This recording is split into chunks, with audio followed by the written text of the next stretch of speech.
Welcome to the Legion Strength and Conditioning Podcast. You can check us out at legionsc.com or follow us on Instagram at legion.sc. So in training sessions, there's the sort of reps and sets on the page or the True Coach block or the Excel spreadsheet cell, right? The A1, A2, the B1, B2, the exercise selection, the face pulls, the sled pushes, and all that stuff matters a lot. But the thing that's probably much more important than just the actual reps and sets written out is the understanding of the priorities of a specific session and what is actually being worked on within that session. And this is something that is kind of the tacit knowledge of coaching and of being an athlete that can really separate people in terms of how well they are able to adapt to their training. So these are things like, is the goal of this session of RDLs to go as heavy as possible? Or is the goal of this session of RDLs to maintain as good of a position as possible, right? If I'm doing assault bike and wall balls, should I push the pace on the assault bike and see what happens on the wall balls? Or should I go slow on the assault bike so that I can keep my wall balls unbroken? You know, if I'm doing escalating pace intervals, should I go very slowly at the beginning and very, very fast at the end? Or should they all be within, just a few seconds of each other, but slowly getting faster over time?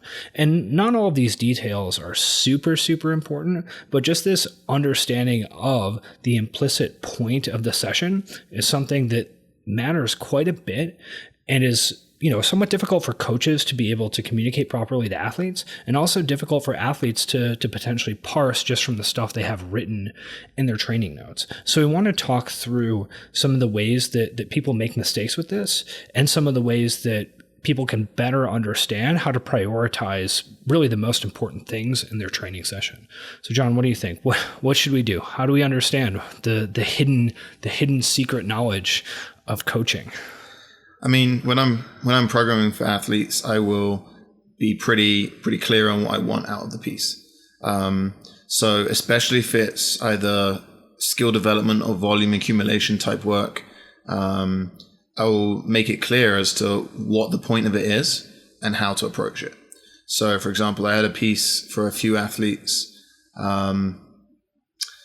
this week that was 3 rounds of a 400-meter run and then 35 unbroken wall balls. And the goal here is building volume on the wall balls and being able to hit bigger unbroken sets. So in the notes, I had take the run more towards an 80 to 85% effort pace, where it's, they're not running hard. They're not taking it easy, but they're not running hard, with the idea that as soon as they get in from the run, they pick up that med ball and they just go, shoot for that unbroken set. So I will try and be pretty clear on specific pieces where there's a meaning to what they're doing and where there's a goal for it. Another example is a gymnastics piece that I gave someone this week, which was 12 push-ups, 12 chest to bar pull-ups, 6 ring dips, 6 bar muscle-ups, and then rest 90 seconds for, I think it was 4 or 5 rounds. And really the point of that piece is doing bar muscle-ups under fatigue. So we fatigue the chest, we fatigue the pulling, and then can you still hit unbroken sets of bar muscle-ups? And again, pretty clear in the instructions there of everything's going to be unbroken, we're trying to transition quickly, and then stay focused on the bar muscle-ups to be efficient with your technique. You can put that piece in without notes, and someone might not understand why they're doing it, and they might start breaking the bar muscle ups or, not focusing on the reason that they're doing that. So I think those notes from a coach are pretty key for individual pieces. I personally don't usually give notes on the overall focus of a session, in the sense that I don't prioritize within that session. So if there's 4 or 5 things that they're doing that day, it's not like, okay, this part B is the main focus for your day. I want this to be perfect. It's every piece has its own kind of guidance within it.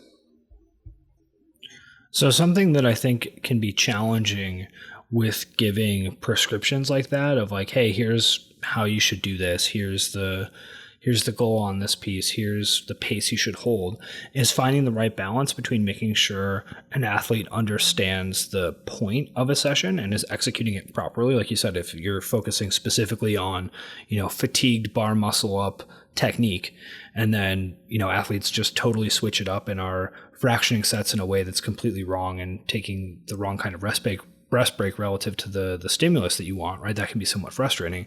But then simultaneously, if you're too prescriptive and give the athletes too much direction and sort of handhold too much, then they don't necessarily learn on their own what works and what doesn't work. So I guess I'm curious how you find the balance between making sure athletes understand the point of what they're supposed to be doing without excessive handholding. I think part of that comes down to the type of piece I'm giving them to work on. So there will be occasions where I'll give them a workout and I'll specifically put in my notes, I have no guidance for you on this. I want you to approach this the best way that you think you're going to get the best result out of. At other times, there's pieces that I'll write which, until someone's actually done it, you don't know exactly how it's going to go. And I think we've talked about it before on this podcast with programming workouts, really outside of like the open or other competitions where you have a lot of data points, it's hard to know exactly how workouts are going to go. Right. And, over time with experience, you can get a pretty good idea of what something's going to do. But there's always that occasional workout, which is just like, oh, I did not expect it to happen like that. I've given you a complete one round every 5 minutes for 5 rounds. And the first round took you 6.5 minutes. It's like, I had no idea that was going to happen. So there are definitely times when you put something together and you think you have a good idea of how it's going to go, and it doesn't go like that. And that athlete then has to adapt because they've looked at some notes and been like, oh, okay, I should be shooting to do this movement unbroken within this piece. And then it's like, oh, my grip's blown up. I can't do that. I'm going to have to break it down.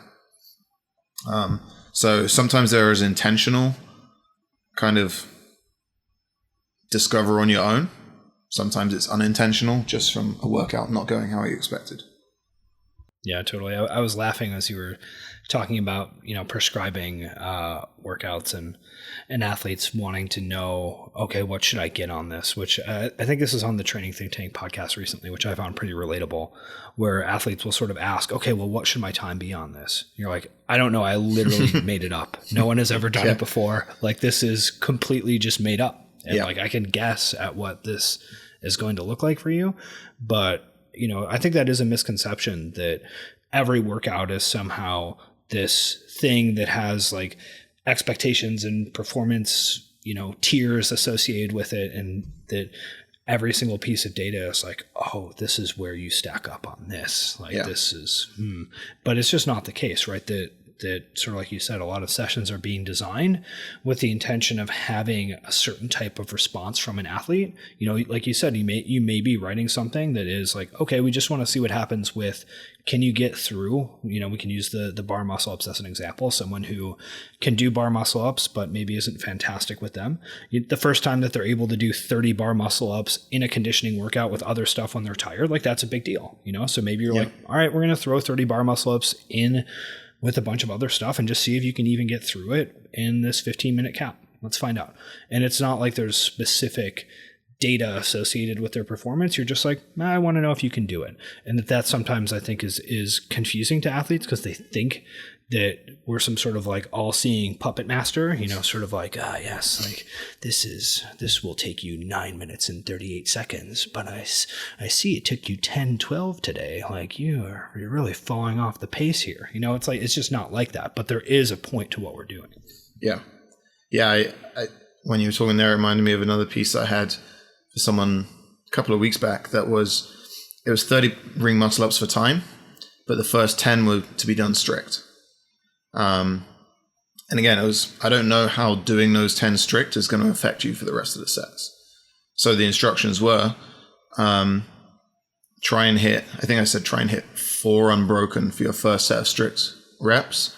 And then the rest of it is just stringing together how you can to finish as quickly as you can. So for some people that meant, okay, I'm going to do singles on the strict and then I can hit maybe sets of 5 on the kipping. For other people, it's okay. The strict really wrecked me. I'm going to have to do 3s on the kipping, whereas normally in a workout I do 6 or 7 unbroken. Yeah, totally. Yeah, well, and I think that's a really good analogy in the sense that, well, not analogy, but example in the sense that you're basically creating a scenario in which an athlete can learn something about themselves. Yeah.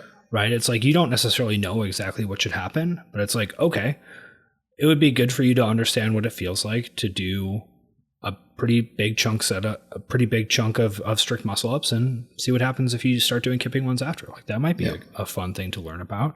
I see something similar with paces, right? Where it can be valuable sometimes to prescribe specific paces for people on something like rowing or biking, just because you want them to either go faster or slower and see what happens with other things that they're doing, right? Because you will see people who will tend to always underpace their cyclical piece so that they can move really quickly on whatever mixed part of conditioning they're doing with it, right? And it's like, you're always going 58 RPM on the assault bike, and that means that you can come right off and do a bunch of burpees and double unders or whatever, and that's great.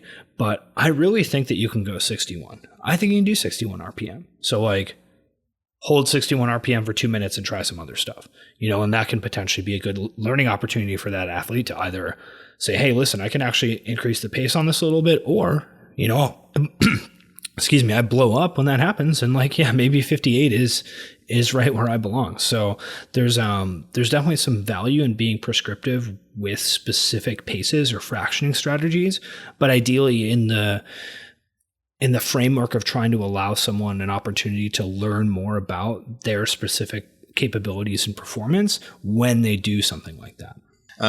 Have you ever given someone a piece that is essentially you're going to get on the bike and you're going to hold this RPM for as long as possible, then you're going to rest, and then you're going to get back on and hold that RPM for as long as you can?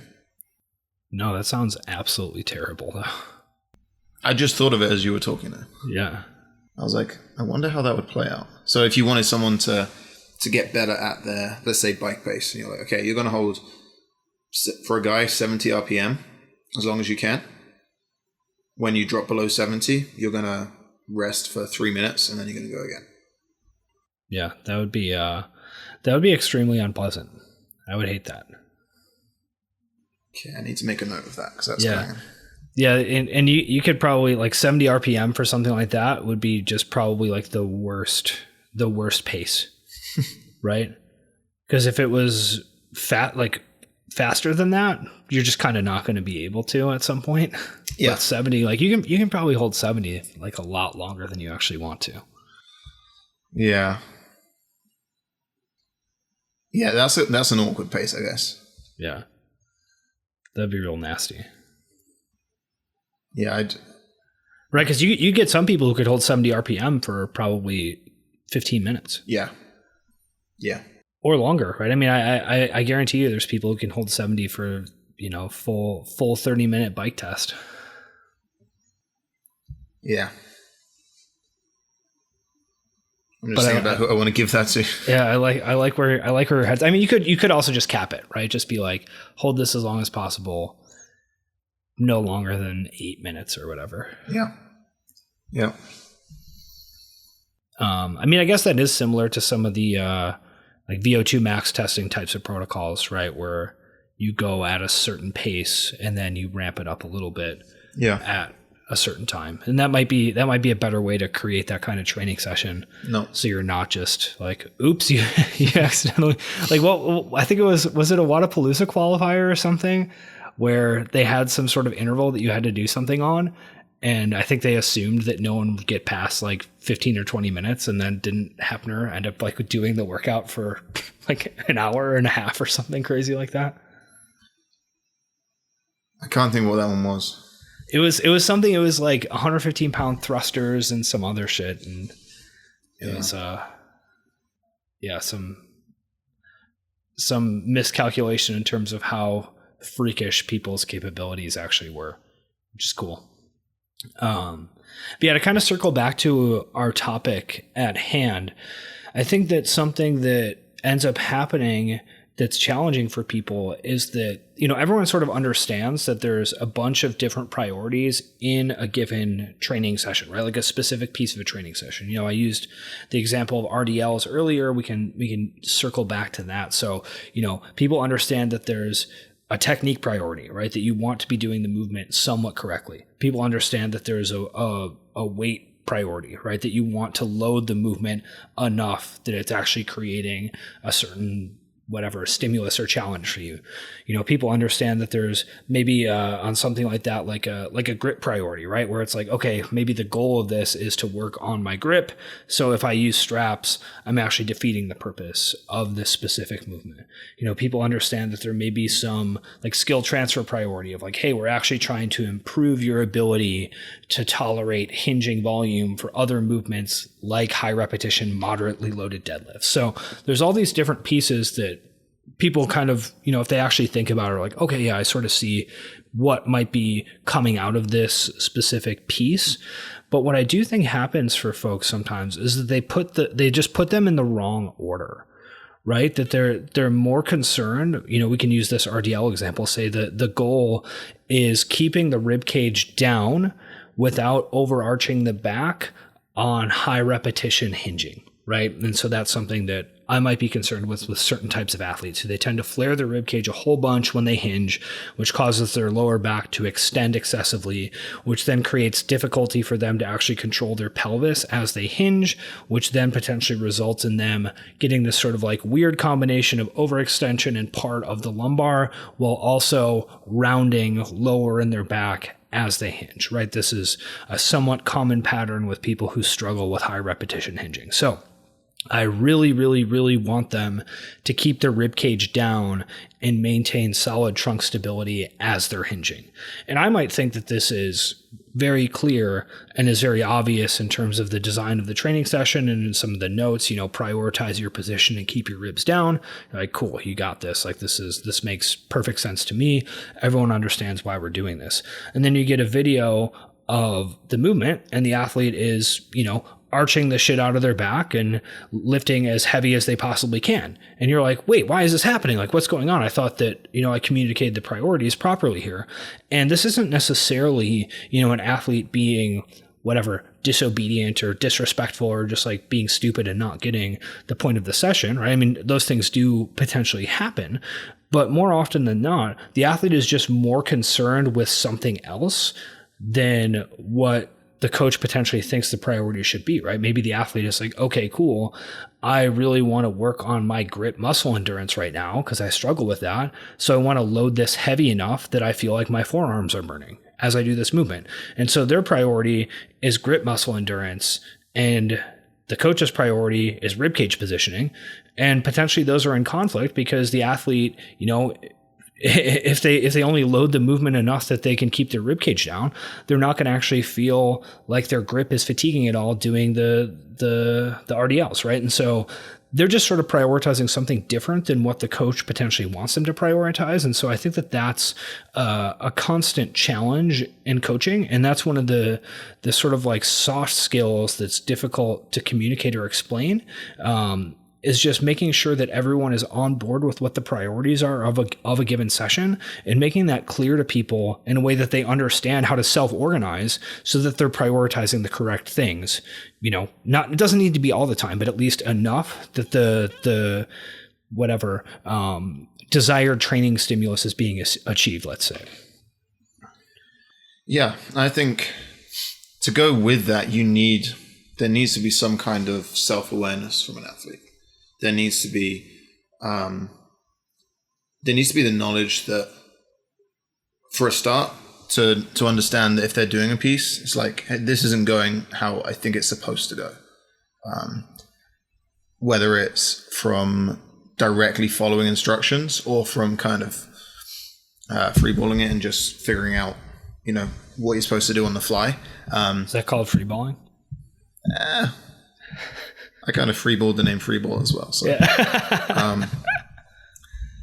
But yeah, I think, you know, there's a level of experience and self-realization or self-awareness that you need to have to be able to adapt and really get the most out of that kind of thing.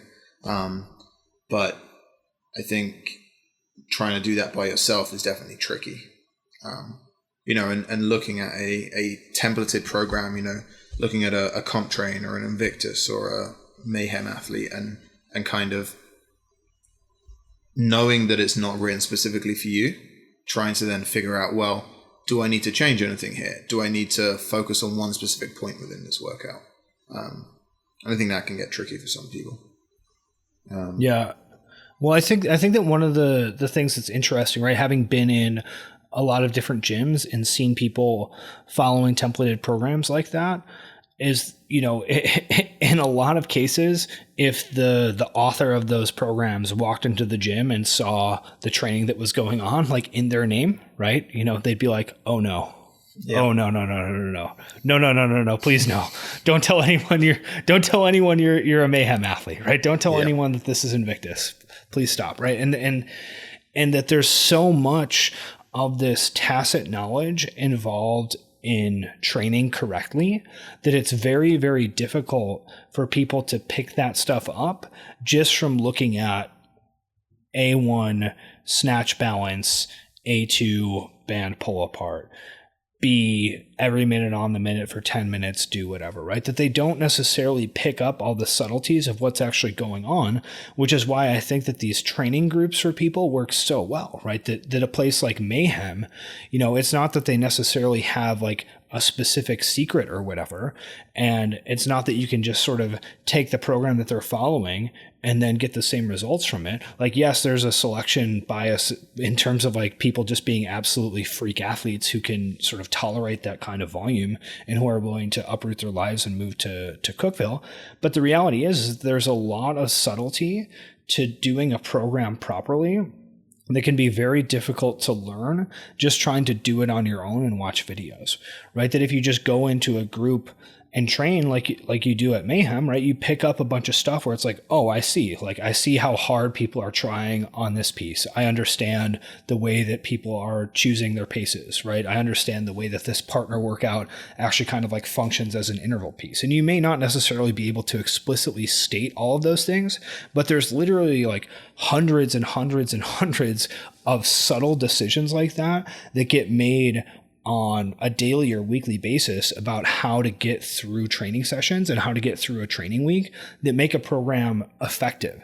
And if you're just kind of out on your own doing that stuff, you might be missing a lot of that subtlety. And it's not necessarily one or two things like, oh yeah, you just like don't understand how to pace yourself. Like, yeah, that might be part of it, but there's a lot of other stuff in terms of load selection, difficulty of effort, like cycle time between different types of things, how people push, the time that people rest between sessions, the recovery protocols. There's just like so much little stuff like that really impacts the overall impact. Very, very articulate of a training piece. And it's extremely challenging to put that stuff into a package that's intelligible to people. And so that's why I think that folks do very well, again, just kind of like training with other people and sort of picking up all those little things by osmosis. Yep. I think today would be a good day to do our first podcast challenge workout. Love it. And I would like to throw out the idea of a bike piece where women start at 45 RPM, men start at 55 RPM, and you hold that RPM for 3 minutes, and then at 3 minutes you bump it up 5 RPM for 3 more minutes, and you keep going until you can't maintain your RPM. 5 RPM? I mean, that's a big jump, John. Like, don't you want this to be more unpleasant for people? I think 3 minutes makes that appropriate. Yeah, but I mean, you're just like, that's just going to be like, there's going to be a pretty clear cutoff, right? I think but you'll hit a point, like let's say for guys, maybe around that 80 mark, maybe 75 for some people is going to be sustainable. They have to jump up to 80. And then I think at that point, it's like, okay, well, I can hold this for a minute. So my time is going to be however many rounds plus that minute of work there. Yeah. I mean, I think that the cutoff is going to be far too like harsh there, right? I think, if we use men as an example, there's going to be a very significant cutoff for people being able to hold 70 and 75. Like, I think very few people are even going to be able to hold the 75 for 3 minutes, especially after holding 70 for 3 minutes right before that. And then almost no one would be able to hold 80. I think that it would be much more interesting and painful to have the jump be smaller. What do you think, John? The issue I had with that was going to be the precision with which you can hold an RPM. And to say someone to do like, hey, hold 60 RPM. Okay, now hold 62. Now hold 64. Those kind of increments are a little bit tougher to sustain. I mean, what about I think a 3 RPM window is fine. Let's do 3. Yeah, right? 3 RPM window, because then you can sort of say, hey, you have like plus or minus 1 RPM on this. And if you're outside of that plus or minus 1 for more than whatever, like 2 pedal strokes, you're done. Yep. All right, so let's start 50-60. All right. 50 for women, 60 for men. Jump 3 every 3 minutes. Sure. Seems terrible. So, all right. So that's going out there for this week. If you do it, let us know how it goes. I will, if we have 20 people send us results, I will do it. Yeah? Perfect. I love that. Perfect. John, what's the priority of that session in keeping with our topic for today? What should we focus on? Focus on how much it doesn't suck. Yeah. You know, it's not going to be enjoyable. I think probably the main thing is trying not to work too hard at the beginning to hold the RPM. You should be able to focus on your breathing, focus on staying relaxed. If you try and go too hard for that first, if you're like amped up for that first piece, it's even if you're just holding the same RPM as someone who's more relaxed, it's going to get tougher later on. Love it. Excellent coaching cues. Boundless amounts of tacit knowledge communicated through a few succinct sentences. And it was a nice little behind the scenes on how programming gets developed there. Yeah, totally. Let's do 5 calorie jumps. No, that's too much. 2 is too few. Let's do 3. I mean, John, let's be honest. You could use me more often being like, John, that's a fucking crazy pace, and that's not going to work. You give people unreasonable paces. So actually, this is a good question. Do you give people unreasonable paces to see if they can do it, or is it just like, I'm going to put this, and I think they should be able to do it, and then maybe they can't? 50-50. 50-50. Interesting. Sometimes I'll give people paces because I genuinely believe they can do that. They just, if they had the choice, they wouldn't do that. Yeah. And I think especially on like a bike or a row piece, it's very easy to go at a slower pace than you can actually sustain. On a bike, if I said hold for you, if I said, okay, you're going to do 5-minute bike, you're going to hold 75 RPM. Can you do that? For sure. No. Yes, you can. No, absolutely not. Okay, well, the peak Todd fitness could definitely do that. No way could I do repeats at 75 RPM. No, I'm just saying one 5-minute block. Oh, yeah, sure. Yeah. But if I said do 5 minutes for max cows, well, maybe max because it doesn't exactly work. But if I didn't give you that guidance, if the workout started with a 5-minute bike for cows and then into another piece, you wouldn't hold 75. No way. Yeah. But if I said hold 75, you would do it and still be able to do something else afterwards. Yeah, I'd be a mess. Oh, yeah. I'm not saying it would be easy. Yeah. But, yeah. It's for some people, it's not that they want to take it easy, but they don't want to make themselves that uncomfortable. Sure. And I think it's interesting. Having that in the back of their mind that, I'm supposed to be a little bit faster than this. And then they finish and it's like, I feel okay. I probably could have gone harder. Yeah. Yeah. Cause I'll do both. I probably overreach on someone's pace on purpose, like not that often, but I will do something like that just to be like, I think you can probably hold like sub 145 on the row on this. Just try it. Yeah. And like, if you blow up, you blow up. Yeah. Whatever. But actually something that I do that I have started to be more prescriptive with cyclical paces on for people is, especially because I give people a lot of like wave loaded intervals, essentially, or like escalating paces. And that seems to be something that intuitively to me makes a lot of sense, right? It's like, okay, you're going to do whatever, 3 sets of 500 meter row repeats, and you're going to start at a moderate pace and finish at a tough pace. And to me, I'm like, okay, cool. So you should imagine your fastest row interval being somewhere around your 2K pace, right? Plus or minus a little bit, depending on how you're feeling. And then you just kind of calculate backwards from there. So this should be pretty straightforward. And I see people just like do crazy stuff on that, right? That I'm like, oh no, you started way too fast or you started way too slow. And it's just like kind of doesn't make sense. So I've started to be more prescriptive, especially on those kinds of things, because I think that then helps people understand where they want to be. And then ideally, maybe you can then pull back on that a little bit and focus more on like an RPE style of prescription. Yeah. And I like RPE at times, but I sometimes struggle with how much it relies on an athlete's decision. Yeah. And what they think is like, oh, this might be like an RPE 15. In reality, if they were honest with themselves, it'd be more like a 12. Yeah. Well, and something that is also interesting is even on something like rowing or biking or whatever that seems somewhat straightforward in terms of the numbers, there is still quite a lot of variation day to day in terms of people's abilities to hold paces. Yeah. And so that's something that can be a problem too, where it's like, hey, this is a reasonable set of rowing intervals for you to do, but for whatever reason, you're just not going to be able to do that today. And so combining giving people the prescription of paces with the sort of authority to be like, yo, I don't have it today, so you have 142 as my fastest 500 meter pace, that's not going to work. So I'm just going to adjust everything backwards by 3 seconds, and then maybe I'll be able to get through the session and still get some solid training done. But if I tried to do the actual prescribed pace, I'm cooked before halfway through my prescribed intervals. I think rowing is a little more variable on that as well, because it does rely on a level of technique. And bike is kind of a little more, it doesn't really matter how you're biking as much.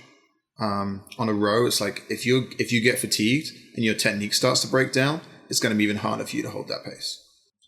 Interesting. I disagree in my own personal experience. Mm-hmm. I feel like I can be more consistent with rowing, and that biking, if I'm having a bad day, I just like power down. Like my legs just power down, and there's way less variability on the bike where it's like, oh, you thought you were going to hold this specific RPM. Guess what? You're not. And now you're going 52. I can't even be like, oh, 68 was too fast, let me go 65. It's like, no, you're going 52 now. You're done. But what I mean, I guess, is that rowing technique has more variability to it. So sure. From a pacing standpoint, sure. But if you're combining it with something else, or you're just getting really fatigued, if your rowing technique breaks down, it's a lot harder to hold pace. Your bike technique isn't really going to change. Although people start doing like weird shit with their elbows. They like flare their elbows way out. Like it looks like they're riding like a tricycle that's too small for them. Their like elbows and their knees start going out all wide. But the reality is that doesn't actually change their pacing too much. Like if you start doing that lean back thing on the row where you never like hinge forward. Yeah. And you're just constantly leaning back because you're trying to breathe, like that affects you a lot. Yeah. So I don't know. All right, John, let's restate the inaugural Legion podcast bike challenge. Okay, so the women start at 50 RPM, men start at 60 RPM. You hold that for 3 minutes. At 3 minutes, you increase by 3 RPM for another 3 minutes. At 6 minutes, you increase by another 3 RPM. And you keep building until you can no longer hold the pace. You have like a second at 2 RPM less than the target. If you are 2 RPM or more below the target for more than a second, you're done. And what's the requirement for you to do it? What do you mean the requirement? Oh, for me to do it? Yeah. If we have 20 verified results, What counts as a verified result? What do they need? Well, I don't just want people saying they did it and then... Yeah. I don't know, maybe photo of their screen at the end. Let's do that. Yeah. And what should they do? Send it to you? Send it to me personally. Great. Email it. Send it on Instagram. Send it on Facebook. If you're lucky enough to have my number, text me. And then I will, with 20 results, I will do it and report back. I love it. Maybe I'll program this for for 20 people too. Yeah, make sure that it gets done. I mean, I might do it anyway. I'm just curious now. Thanks for listening. While you're here, go ahead and head over to your podcast player, subscribe to the show, give it a rating, give it a review, all that good stuff. You can also go ahead and click through to the show notes where you can find out more about us at legionsc.com and also follow us on Instagram at legion.sc.